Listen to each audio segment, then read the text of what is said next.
함께 말씀의 제목을 좀 따라하겠는데요. 우리가 올해 연말을 이제 준비하며 해가 가기 전에 챙겨봅시다라고 하는 큰 주제 아래 두 번째 시간을 갖겠습니다. 한번 따라합시다. 준비. 우리가 지난주에는 이 연말에 챙겨야 할 것이 뭘까? 영적인 자기 점검에 대해서 함께 이야기 나눴습니다. 바울이 고린도 교회를 향하여서 단호하지만 사랑을 담아 말했던 것이 무엇이었냐면 너희 자신을 시험하고 확증하라라는 것이었습니다. 너희의 믿음을 보이라는 것입니다. 어떠한 면에서 우리의 믿음을 점검해야 되는가? 먼저는 내 안에 예수 그리스도께서 계신가? 내 안에 예수 그리스도께서 거하고 계심을 나는 늘 인식하고 그분을 의식하고 또 그분과 교제하고 있는가라고 하는 것을 한번 점검하자 했습니다. 두 번째는 나는 다른 사람의 선을 위해 기도했는가? 나는 올 한 해 늘 내 문제만 갖고 그냥 아등바등 살면서 나를 위해서만 기도하기에 급급하지 않았는지, 주님이 원하시는 것은 다른 이들을 위하여서 사는 삶, 그들을 위해 기도하는 삶, 이타적인 삶을 원하시는데 과연 그렇게 살았는가 돌아보자 했습니다. 세 번째는 진리를 위해 사는 삶을 살고 있었는가? 진리 곧 복음이죠. 난 복음 위에 살았는가? 복음을 전하며 살았는가? 복음에 합당한 삶을 살았는가 하는 것입니다. 네 번째는 사람을 세우고 회복시키는 사명 감당했는가? 영혼을 살리는 일, 주의 복음 진리를 전함으로 영혼들을 살리고 주의 몸된 교회를 세우고 하나님 나라를 일구고 확장하는 그 일을 위하여, 모든 그리스도인들의 그 본질적인 사명을 위하여 나는 지난 한 해 무엇을 해왔는가, 우리를 한번 돌아보고 점검하자 했습니다.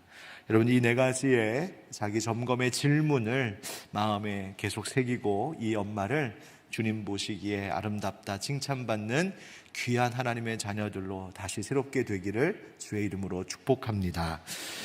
오늘은 준비에 대한 말씀을 좀 나누려고 합니다. 어제 첫눈이 왔습니다. 반갑기도 했지만 또 당혹스럽기도 했던 첫눈이었습니다. 저는 결혼해서 20년 만에 처음으로 첫눈 올 때 제 안사람하고 같이 있어 봤습니다. 20년 동안 한 번도 첫눈을 같이 본 적이 없는데 맨날 이때쯤 되면 항상 바빠갖고 그냥 교회에 매달려 있느라 뭐 그랬었는데 어제는 같이 있었습니다. 그건 우연히 안사람이 다른 볼일 보려고 교회 왔는데 마침 눈이 와가지고 괜히 얼결에 분위기 잡고 그랬었던 저녁이었습니다. 그런데 어제 뉴스 보니까 막 자유로에서 큰 추돌 사고가 나기도 하고 퇴근길에 많은 분들이 고생했다는 소식을 들으면서 우리 성도님들 중에는 고생하신 분이 없었을까 또 걱정되기도 했습니다. 어저께 폭설이 온다는 긴급 문자를 받고서는 이거 제설 작업해야 될지 모르겠다 하고서 딱 생각하고 있는데 1층에 내려와 보니 감사하게도 우리 교회 관리 집사님이 벌써 제설 장비를 딱 준비해 갖고 로비에다 딱 세팅을 해 놓으신 거예요. 그래서 제가 눈이 오자마자 바로 오늘 새벽에 오실 분들 미끄러울까 봐 앞뒤 막 쓸고 밀고 했습니다. 준비된 관리 집사님. 그래서 얼마나 또 그것도 감사했는지 모릅니다. 미리 준비해 두는 것이 참 중요하구나. 가을 단풍에 취해 있을 때가 엊그제 같은데 눈이 갑작스럽게 왔는데, 여러분, 이렇게 어떤 일이든 갑작스럽게 모든 일이 닥칠 수 있다는 것을 생각해 보면 유비무환이라고 하는 말이 새삼 떠오르게 됩니다. 여러분, 언제나 미리 준비하고 있는 것이 참 필요한 것 같습니다. 항상 준비하는 것이 필요한 것 같습니다. 우리의 신앙도, 우리의 영적 상태도 그렇습니다. 여러분, 우리가 가만히 우리의 신앙의 상태를 돌아보면 어느 순간 갑자기 내 믿음이 바닥으로 뚝 떨어지는 것이 아닌 것을 알 수 있습니다. 내가 인식하는 것은 그럴 수 있겠지만 사실 가만히 돌아보면 내 생활 가운데 기도가 하루아침에 사라지고 내가 말씀대로 사는 게 갑자기 중단되고 그러는 것이 아니라 매일 조금씩 내가 말씀 보고 말씀 묵상하는 시간이 줄어들고 조금씩 기도의 자리를 멀리하기 시작하고 조금씩 예배에 소홀하기 시작하고 조금씩 주님과의 그 친밀한 교제와 만남의 시간을 소홀히 여기다 보면 나도 모르는 새 어느새 내 믿음이 밑바닥을 치고 있는 것을 경험할 때가 있습니다. 그 순간 우리는 깜짝 화들짝 놀라서 내 믿음이 언제 이렇게 식어버렸을까? 내가 언제 이렇게 주님과 멀어졌을까? 스스로 깨달으면서 하나님을 회개하게 되죠. 그래서 성경은 우리에게 계속해서 말하는 것이 있습니다. 그것은 너희가 받은 은혜를 늘 기억하라는 것입니다. 하나님이 명하신 말씀을 기억하라 하시는 겁니다. 늘 깨어있고 항상 준비되어 있어야 한다고 말씀하시는 것이죠. 아주 오래전에 예전에 살던 아파트에 이사를 처음 갔었을 때 있었던 일인데, 이사하고 며칠 지나지 않아서 엘리베이터를 이렇게 딱 탔는데 엘리베이터 안에서 어디서 많이 뵌 분을 만나게 된 거예요. 그 당시 사역하던 교회에 섬기던 권사님이, 나이 많으신 권사님이 엘리베이터에 타신 거예요. 그 권사님이 저를 알아보시더니 어휴 목사님 여기 사시냐고 얼마나 반가웠는지 모릅니다. 저도 이제 인사를 나누고 내리면서 저 권사님이 이 아파트 사시는구나 하고 좋은 마음으로, 따뜻한 마음으로 헤어졌습니다. 그런데 문제는 그 다음에 일어났습니다. 그날 저녁에 갑자기 띵동 하고 초인종이 울리는 거예요. 그래서 화들짝 놀라서 밖에 문을 열고 나가봤더니 아까 그 엘리베이터에서 만난 권사님이 양손에 과일 봉지를 하나를 들고는 우리 목사님 여기로 이사 오셨다고 선물 가지고 오신 거예요. 문제는 저의 상태였습니다. 제가 여기 나올 때는 이렇게 양복 멀쩡하게 입고 머리도 만지고 막 이러고 나오는데 집에 있으면 어떨까요? 또 너무 그렇게 말씀하시면 그런데 무장해제이죠. 옷은 거의 헐벗고 있었고, 머리도 엉망이고, 그 당시 애들 어렸을 때니까 애들 막 뒤치다거리 하느라고 정신없는 엉망진창인 상태로 딱 나가는데 왠지 눈빛이 그 권사님도 좀 놀란 듯한 눈빛이었어요. 어쨌든 너무 반갑게 인사하고 감사하다고 인사드렸습니다. 그래서 이제 보내드리고 문 닫고 들어오면서 제 마음속에 오신다고 미리 말씀해 주셨으면 내가 맞이할 준비를 하고 있었을 텐데, 그런 생각에 늘 긴장하면서 거기 살았었던 기억이 있습니다. 진작 오실 줄 알았으면 준비하고 있었을 텐데. 여러분, 우리의 신앙생활이 딱 그런 것 같습니다. 준비가 되어 있으면 누가 언제 와도 마음의 여유가 있지만, 준비가 되어 있지 않으면 옆집 사람 초인종 소리에도 화들짝 놀라는 것이 우리입니다. 이런 중요한 일을 앞두고 있을 때는 참 준비 열심히 해야 하고 또 그렇게 합니다. 요즘에 결혼 준비하는 젊은 친구들 보니까 이제는 부모님 도움 없이 자기들이 다 알아서 하는 분위기더라고요. 근데 준비들을 얼마나 잘하는지, 예전에는 막 만나서 금방금방 결혼하고 그랬던 것 같은데 요즘에는 결혼 준비만 엄청나게 오랫동안 해서 잘 식을 치르려고 애쓰는 모습을 봅니다. 학생들도 시험 보기 전에 준비하죠. 물론 벼락치기도 있지만 그게 자기 실력으로 되지 않습니다. 평소에 잘 준비하고 있는 학생들이 시험을 봐도 잘 보게 되죠. 이처럼 준비를 한다는 것은 그것은 수고가 들고 때로는 귀찮게 느껴지는 일이기도 하지만 준비를 잘하면 나중에 후회하지 않는 법이죠. 미리 잘 준비한 사람은 중요한 순간에 평화와 기쁨을 누리게 되어 있습니다.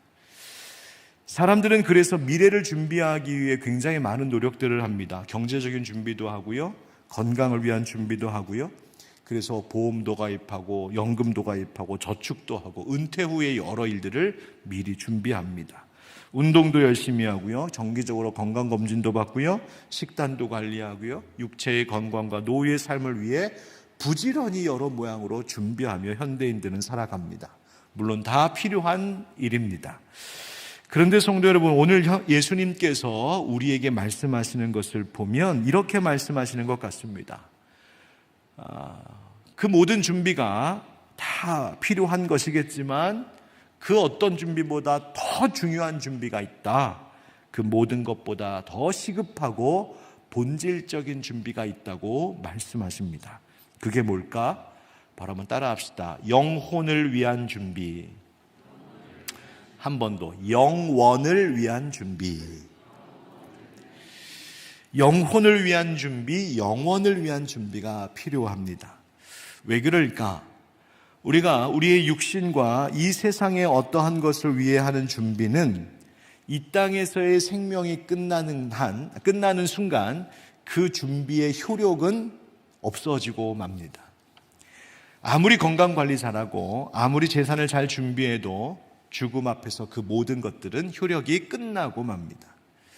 그러나 우리의 영혼은 육신의 죽음 이후에도 계속된다는 사실이 성경이 우리에게 말해주고 있는 말씀입니다. 예수님께서 마태복음 25장, 오늘 본문이 25장의 이 마지막 46절에 가면 이런 말씀을 하기도 하십니다.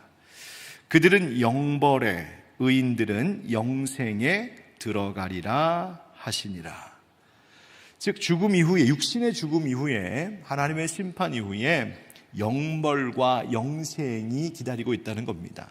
영원한 벌, 영원한 생명, 즉 우리의 영혼은 영원 가운데 거하는 때가 반드시 온다는 겁니다. 계시록 21장 8절에 주님은 이렇게 우리에게 계시하십니다. 그러나 두려워하는 자들과 믿지 아니하는 자들과 흉악한 자들과 살인자들과 음행하는 자들과 점술가들과 우상 숭배할 자들과 거짓말하는 모든 자들은 불과 유황으로 타는 못에 던져지리니 이것이 둘째 사망이라. 이런 무서운 말씀으로 들리지만 이 말씀은 하나님께서 우리에게 미리 알게 하신 사랑의 경고입니다. 즉 이와 같은 영생과 영벌의 때가 반드시 있으니 영혼의 준비를 결코 소홀하지 말라는 겁니다. 이 땅의 여러 가지 일들도 준비하는 것이 필요하겠지만 무엇보다도 영혼을 위한 준비, 영원을 위한 준비는 더더욱 중요하다는 것을 잊지 말라 하시는 겁니다. 그래서 우리는 늘 스스로 이렇게 물어야 됩니다. 나는 과연 지금 무엇을 준비하며 살고 있을까? 내 인생의 에너지와 시간과 또 열정과 관심이 어디에 가장 많이 집중되고 있을까? 내가 내년 2026년을 준비하고 나의 노후도 준비하고 내 자녀들의 장래도 준비하고 열심히 살아가고 있는데 정작 주님 앞에 설 그날을 나는 준비하는 것에 있어서 느슨해져 있지는 않은가 돌아봐야 한다는 말입니다. 오늘 본문 마태복음 25장은 바로 그날, 바로 그 마지막 날에 대한 말씀입니다. 사실 이 25장 전체가 다 그날을 준비하는 것에 대해서 예수님이 들려주시는 말씀인데 이렇습니다. 1절부터 13절은 열처녀 비유, 오늘 본문이죠. 즉 신랑 되신 예수님을 맞이할 준비를 잘 하고 있는가를 묻고 계신 말씀이고 14절부터 30절은 우리 잘 아는 달란트 비유입니다. 그것은 우리에게 맡겨진 사명에 대해서 우리의 주인 되신 주님이 결산하는 그때에 과연 사명을 잘 감당했는지를 물어보실 것인데 그날을 준비하고 있느냐라고 하는 말씀이죠. 31절부터 46절은 양과 염소 비유입니다. 사랑으로 선행을 행하는 이 일을 통하여서 과연 너희의 믿음이 준비되어 있는가, 바로 그것을 묻고 계신 겁니다. 이 이야기 중에 오늘 보면 바로 이 첫 번째 열처녀 비유인데요, 예수님께서 이 열처녀 비유를 통하여서 장차 있을 천국잔치에 들어갈 준비를 강조하셨습니다. 그래서 바로 준비된 영혼, 준비된 인생이 되게 하셨던 겁니다. 당시 유대인의, 예수님 당시의 유대인 결혼 풍습을 보면 결혼식이 언제 시작했느냐면 해가 지는 저녁부터 시작해서, 즉 해가 진 이후부터 시작해서 며칠 동안 계속 진행이 됐습니다. 낮에는 날이 덥고 또 일도 해야 됐기 때문에 해가 진 후에 사람들이 쉽게 모일 수 있었던 탓입니다. 그래서 어떤 순서로 진행이 됐냐면 신랑은 그날 저녁에 신부의 집으로 찾아갑니다. 그 신부의 집에 가서 간단한 의식을 치른 후에 뭘 하냐면 그 신부와 친구들, 그러니까 들러리들이죠. 이 신부와 들러리들을 데리고 신랑 자기 집으로 갑니다. 그리고 그 집에서 며칠 동안 풍성한 잔치를 벌이는 것이 유대 결혼 풍습이었습니다. 그래서 이 신부의 친구들, 들러리들은 신부의 그 집에서 또 그 집 문 밖에 서서 신랑이 자기들을 데리러 올 때를 기다리면서 등불을 밝히고 맞이할 준비를 하는 것이 풍습이었습니다. 자, 근데 문제는 무엇이냐면 요즘처럼 시계가 정확하고 핸드폰도 있으면 몇 시까지 가겠다 약속을 잡던가, 아니면 신랑 지금 출발하니까 준비하고 계세요, 연락이라도 해주면 좋겠는데, 당시엔 뭐 그런 거 전혀 상상할 수 없는 때였으니까 신랑이 언제 도착할지를 알 수가 없는 겁니다. 그래서 이 신부와 들러리들은 신랑이 오는 때까지 그냥 계속 기다리고 있을 수밖에 없었습니다.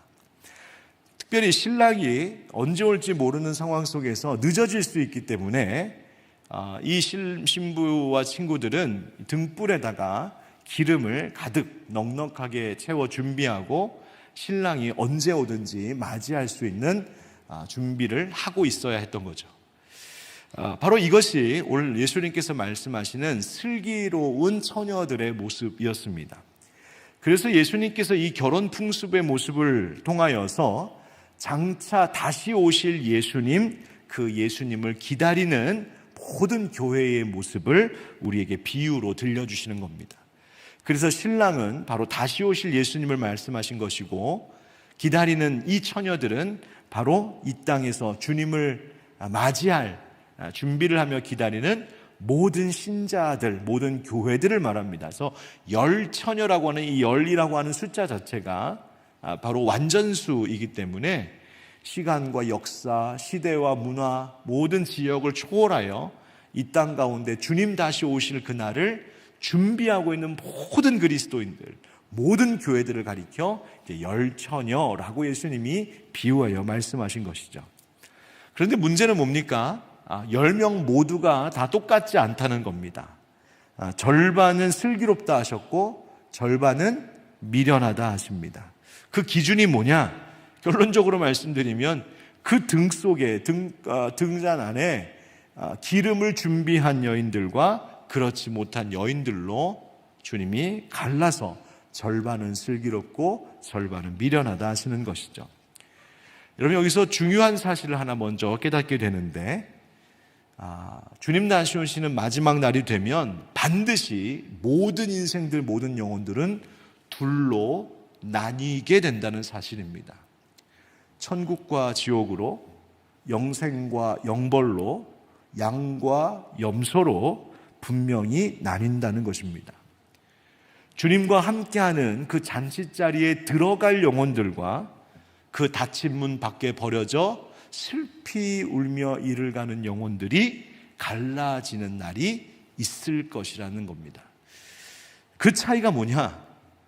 주님 다시 오실 그날을, 맞이할 그날을 준비했느냐, 하지 않았느냐입니다. 그래서 오늘 함께 이 말씀을 통하여 과연 우리는 어떤 준비를 해야 되는지, 우리의 영적인 이 준비 상태를 말씀에 비추어서 한번 생각해 보려고 합니다. 첫 번째 한번 따라 하실까요? 속사람을 준비해야 합니다. 속사람을 준비해야 합니다. 그러니까 겉모습이 아니라 속사람 준비해야 한다 하시는 겁니다. 여러분, 3절과 4절 말씀을 보면 이렇게 되어 있어요. 미련한 자들은 등을 가지되 기름을 가지지 아니하고, 슬기 있는 자들은 그릇에 기름을 담아 등과 함께 가졌더니. 아멘. 여기서 흥미로운 점은 미련한 자들도 등은 있었다는 겁니다. 등은 있었어요. 등이 없는 것이 문제가 아니었습니다. 다시 말하면 겉모양은 슬기로운 여인들이나 미련한 여인들이나 다 똑같은 모습이었다는 거예요. 멀리서 보면, 평상시에 보면 그 낮에 봤을 때는 열 처녀 모두가 다 똑같아 보였을 겁니다. 아, 등 하나씩 들고 있구나라고 말이죠. 그럼 우리 시대의 그리스도인들도 이와 비슷할 수 있다는 것에 우린 경각심을 가져야 합니다. 겉으로는 다 교회 다니고요, 찬송도 잘 부르고요, 예배도 열심히 드리고요, 봉사도 잘하고 있는 것 같습니다. 주일이 되면 예배당에 나와서 자리에 앉아 예배드립니다. 누군가 당신은 종교가 뭡니까? 그럼 나는 교회 다니는 그리스도인, 기독교인입니다. 늘 대답합니다. 집에 가보면 십자가 하나쯤은 다 걸려 있고요, 책장에는 찬송가와 성경책도 꽂혀 있습니다. 교회 이야기가 친구들이나 직장 동료들과 대화 중에 교회 이야기가 나오면 할 얘기 많습니다. 교회는 이런 곳이야. 요즘 교회가 이래서 문제고, 요즘 목사님들이 이래서 문제고, 요즘 성도들이 이래서 문제고, 나름대로 이런저런 문제들을 다 분석하고 다 진단하고 그것을 얼마든지 얘기합니다. 그런데 여러분, 이런 모습만 가지고 나는 준비된 사람이다, 내 등에 기름이 충분히 채워져 있다 말할 수 없는 것이죠. 겉모양으로는 알 수 없습니다. 진짜 중요한 것은 무엇이냐면 속사람이라고 지금 말씀하시는 겁니다. 여러분, 집에 거실에 십자가 걸려 있는 거, 그거 중요한 것 아니고요, 그 십자가 볼 때마다 내 가슴을 치며, 주님, 내가 주님 앞에 어떠한 모습으로 살아가고 있습니까? 주님이 나를 위해 십자가에서 죽으셨는데 나는 오늘 주님 앞에 어떠한 모습으로 이 하루를 살았습니까? 그 걸려있는 십자가 앞에서 내가 무릎 꿇을 줄 아는 자, 그가 속사람이 준비되어 있는 사람입니다.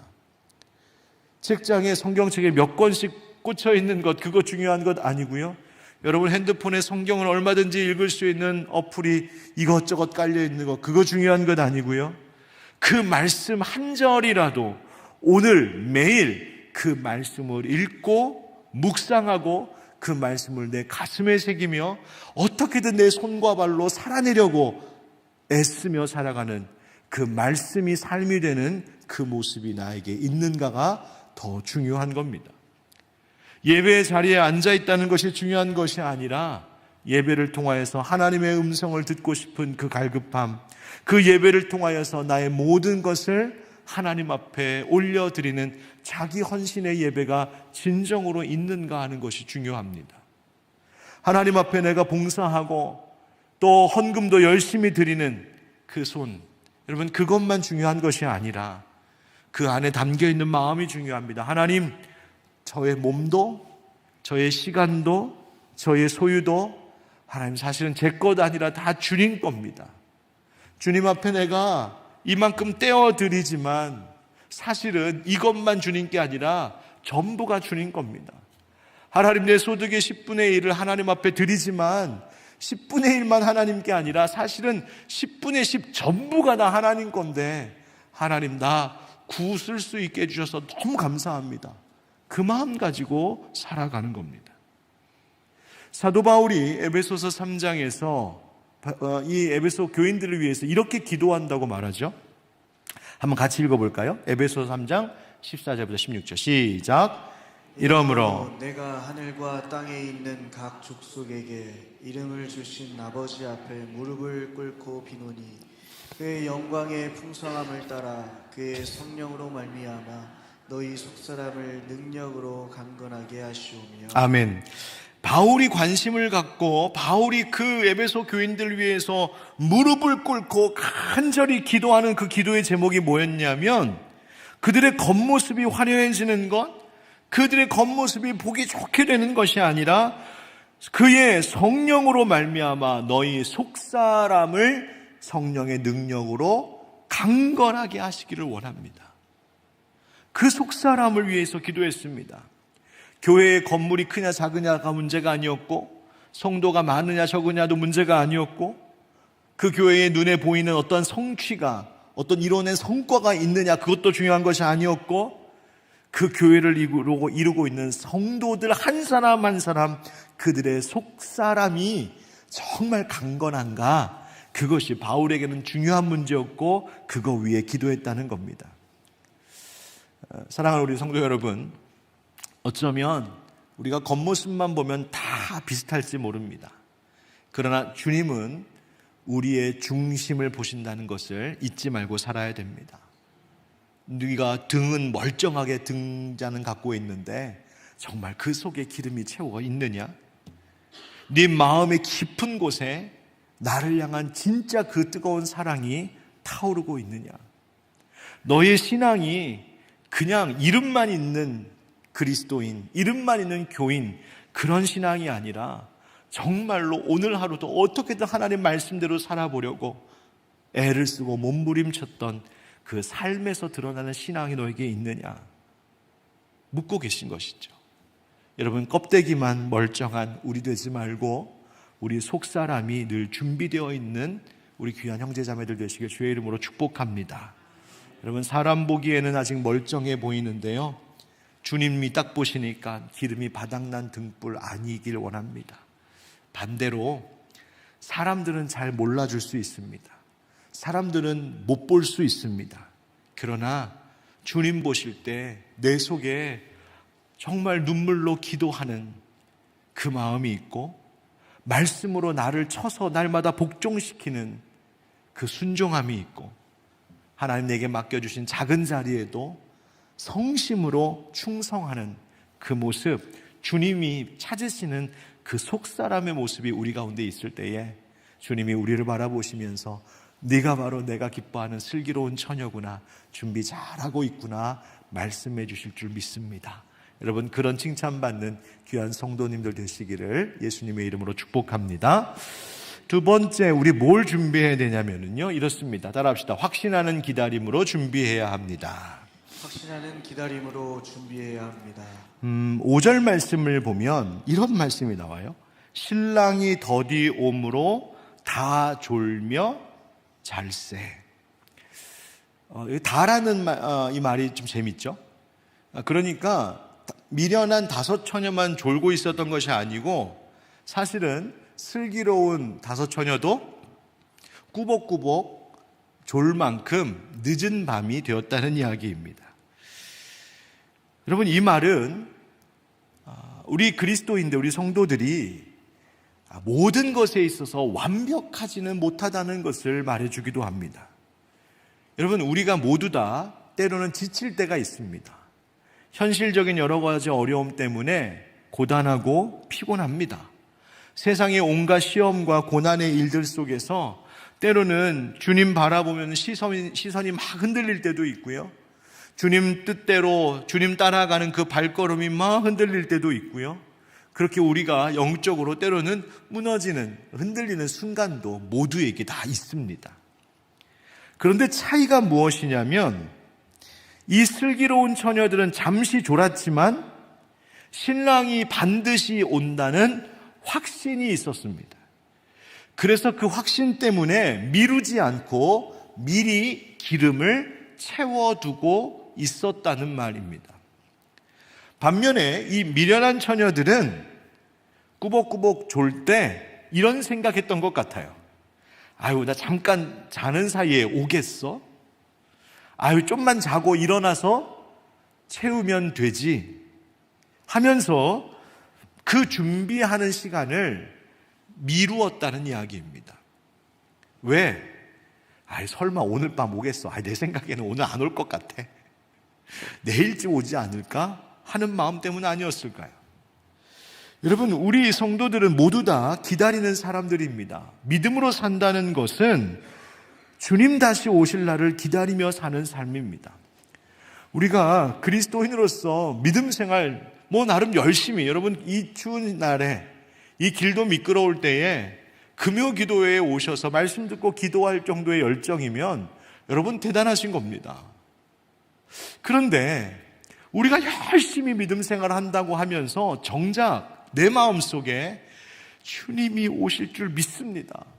주님 다시 오실 그날을 손꼽아 기다립니다. 주님 언제 오시렵니까? 여러분, 그 마음 가지고 살아가는 순간들이 얼마나 될까 한번 나 자신을 돌아보십시오. 기다린다고, 특별히 대림절 기간에 기다립니다 말은 하는데, 혹시 나의 그 기다림이 그냥 막연한 기다림은 아닌지, 의심이 섞인 기다림은 아닌지, 불확실한 기다림은 아닌지, 아이, 오시겠어. 아이, 오신다니까 오시는 것 같긴 한데, 언제 오실지는 모르겠고, 아이, 금방 오시겠어. 여러분, 베드로후서 3장 9절에 사도 베드로는 이렇게 말합니다. 주의 약속은 어떤 이들이 더디다고 생각하는 것 같이 더딘 것이 아니라 오직 주께서는 너희를 대하여 오래 참으사 아무도 멸망하지 아니하고 다 회개하기에 이르기를 원하시느니라. 아멘. 예수님 왜 이렇게 안 오실까? 예수님 다시 오신다고 약속하시고 하늘로 오르신 지가 2000년이 다 되어 가는데 왜 아직도 안 오실까? 주님의 오심이 지체되는 이유가 주님께서 그 약속을 잊어버리셨기 때문이 아니랍니다. 혹은 주님께서 우리를 이젠 외면하시고 버리셨기 때문도 아니랍니다.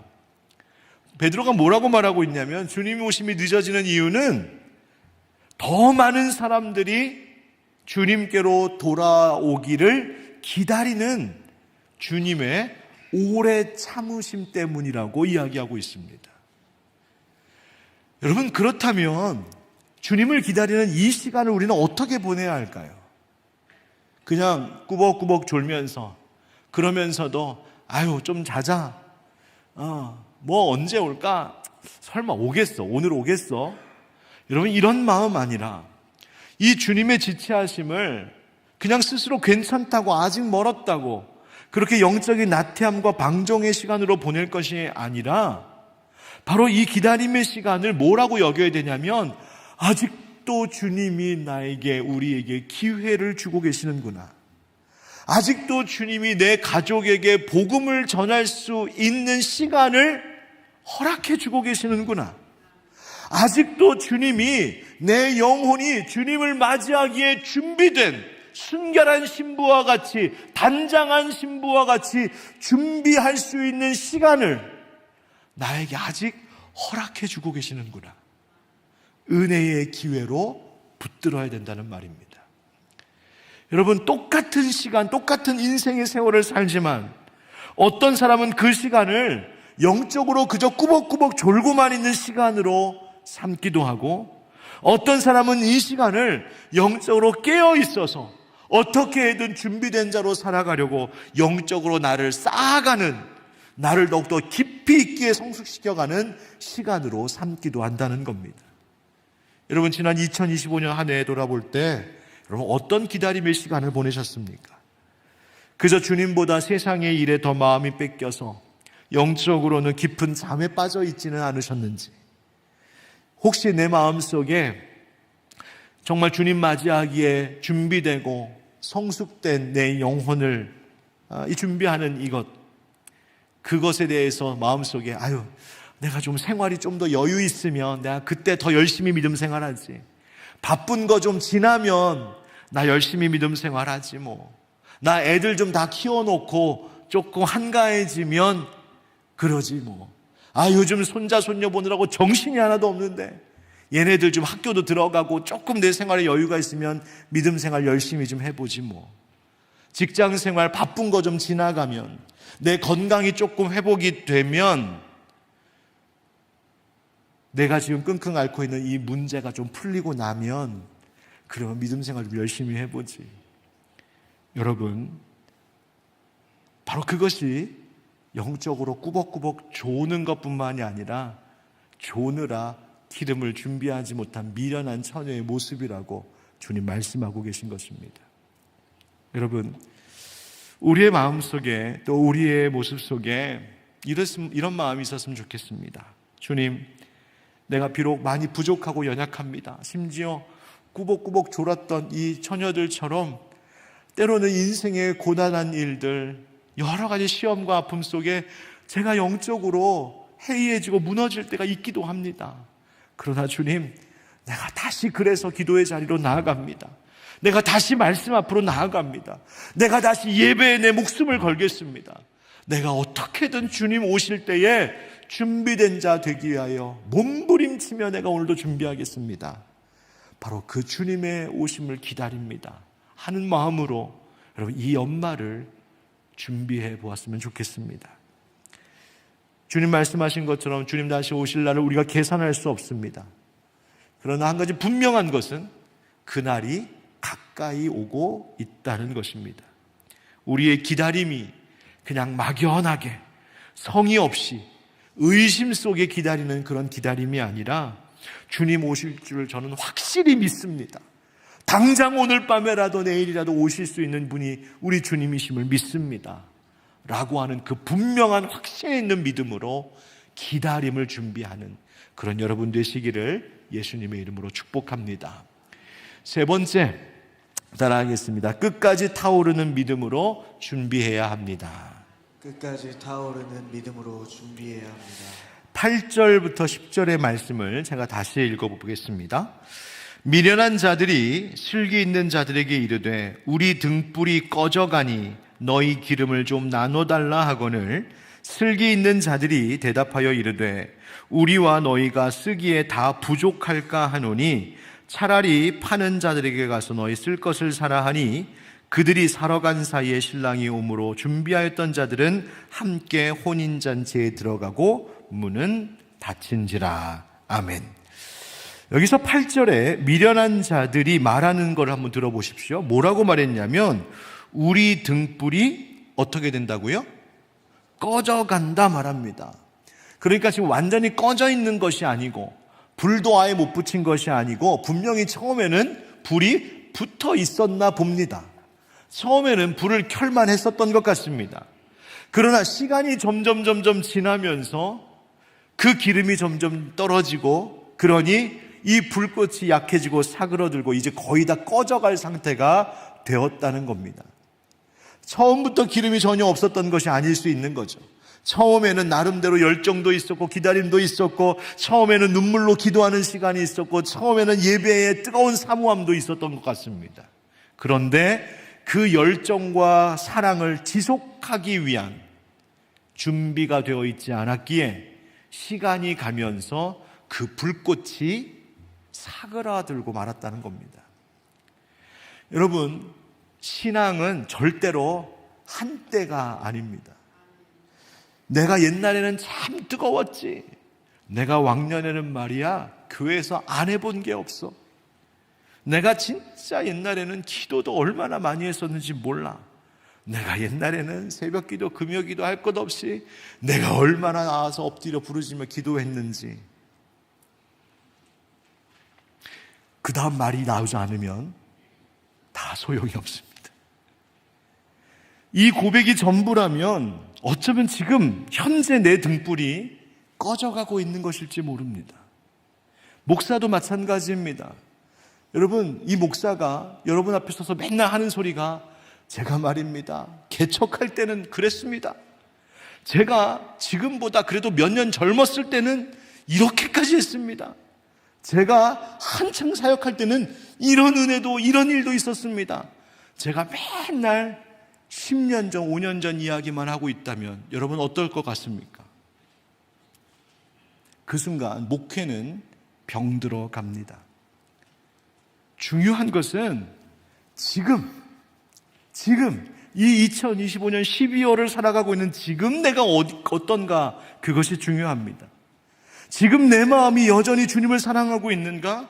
지금도 말씀 앞에 설 때마다 그 두렵고 떨리는 마음이 있는가? 지금도 예배를 준비하고 예배에 참여할 때에 받을 은혜에 대한 기대감과 설렘이 있는가? 지금도 금요기도에 나올 때마다 오늘도 나에게 성령으로 역사하실 하나님의 그 손길을 기대하는 마음이 있는가? 지금도 교회를 사랑하고 성도를 사랑하고 지금도 주님께서 내게 맡겨주신 자리에 충성하는 그 뜨거운 열정이 있는가?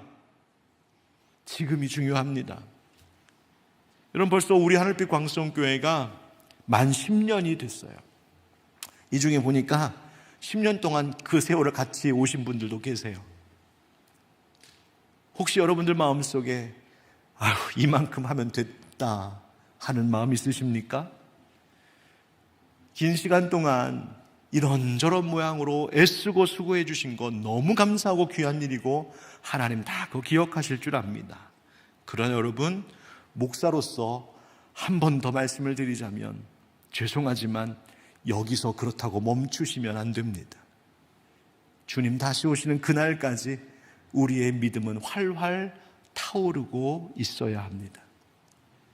종종 한동안 신앙에서 멀어져 있다가 다시 용기를 내서 교회 문을 두드리시는 분들이 계십니다. 요즘에도 하나님 참 감사한 게 우리 교회에 새롭게 등록하시는 분들 이렇게 거의 매주 이렇게 찾아오시는 걸 보면 너무 감사한데, 그 중에 많은 분들이 어떤 분들이 계시냐면 믿음 생활 한동안 방학 기간이 엄청 길었다가 이대로는 안 되겠다, 여러 긴 시간 동안 고민하고 기도하다가 우리 교회에 와서 다시 믿음의 뿌리를 내려야겠다 하고 찾아오시는 분들이 계십니다. 때로는 방황하다가 마음을 정하고 다시 시작해 보려고 하는 분들도 계십니다. 그런데 그러다 보니까 가끔 이렇게도 말씀하십니다. 이제는 그냥 목사님 조용히 교회만 다니려고요, 조용히 예배만 드리려고요, 이제 조금 쉬고 싶습니다. 물론 쉼이 필요하기도 하고 회복의 시간도 필요하고 영적인 재정비의 시간도 필요합니다만, 여러분, 그것이 등불에 불이 꺼져가는 것이 되어서는 안 된다는 겁니다. 레위기 6장 12절 13절에 보면 하나님께서 번제단의 불에 대해서 이렇게 말씀하십니다. 제단 위에 불은 항상 피워 꺼지지 않게 할지니 제사장은 아침마다 나무를 그 위에서 태우고 번제물을 그 위에 버려놓고 화목제의 기름을 그 위에서 불사를 찌며 불은 끊임이 없이 제단 위에 피워 꺼지지 않게 할지니라. 아멘. 하나님 앞에 예배드리는, 제사드리는 그 번제단은 24시간 365일 그 위에 불이 활활 타오르고 있어야 된다는 겁니다. 출애굽기 30장 7절 8절에는 하나님께서 이 아론 같은 제사장들이 그 성소에 있는 향을 관리하는 데 있어서 이렇게 말씀하십니다. 아론이 아침마다 그 위에 향기로운 향을 사르되 등불을 손질할 때에 살을 찌며 또 저녁 때 등불을 켤 때에 살을 찌니 이 향은 너희가 대대로 여호와 앞에 끊지 못할지며. 하나님 앞에 올려드리는 향, 이거 기도의 향이거든요. 기도를 상징하는 것이거든요. 하나님 앞에 올려드리는 이 향이 아침 저녁으로 늘 피워 올려져야 한다고 말씀하고 계신 겁니다. 여러분, 이런 말씀들이 뭘 상징하고 있을까요?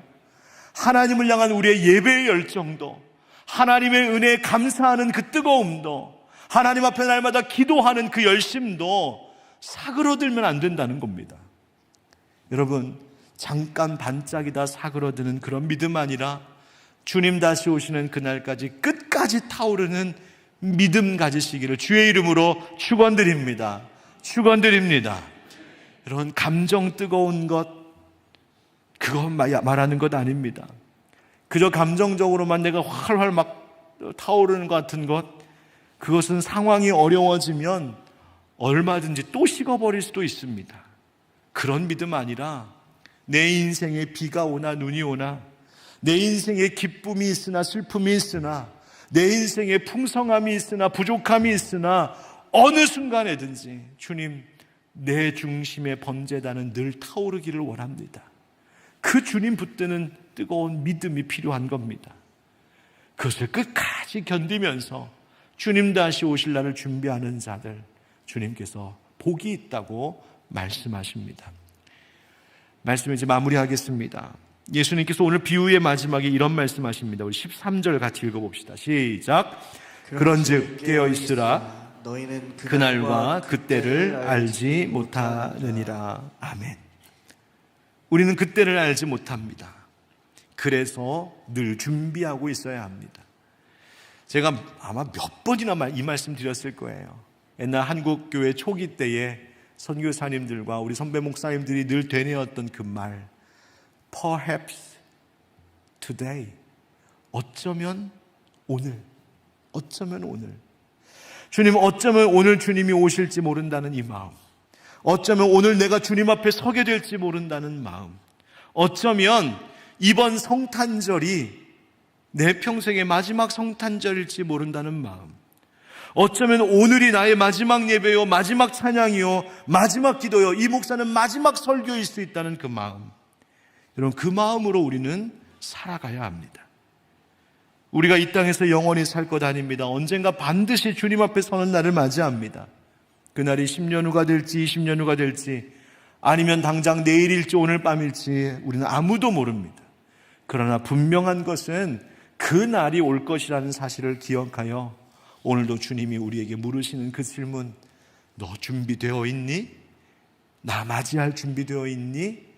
라고 물으시는 이 질문에 예, 주님 준비되어 있습니다. 주님, I'm ready. I'm ready. 다 준비되어 있습니다. 그렇게 하나님 앞에 고백할 수 있는 우리가 되었으면 참 좋겠습니다. 이번 대림절 기간, 이번 연말을 이제 기다리고 있는 우리들의 마음속에 주님, 내가 언제 오시든지 준비되어 있는 그 믿음 갖게 해 주시옵소서. 그 마음으로 기도하고 그 마음으로 주님 앞에 서는 우리 모두가 되기를 주의 이름으로 축복합니다. 아멘.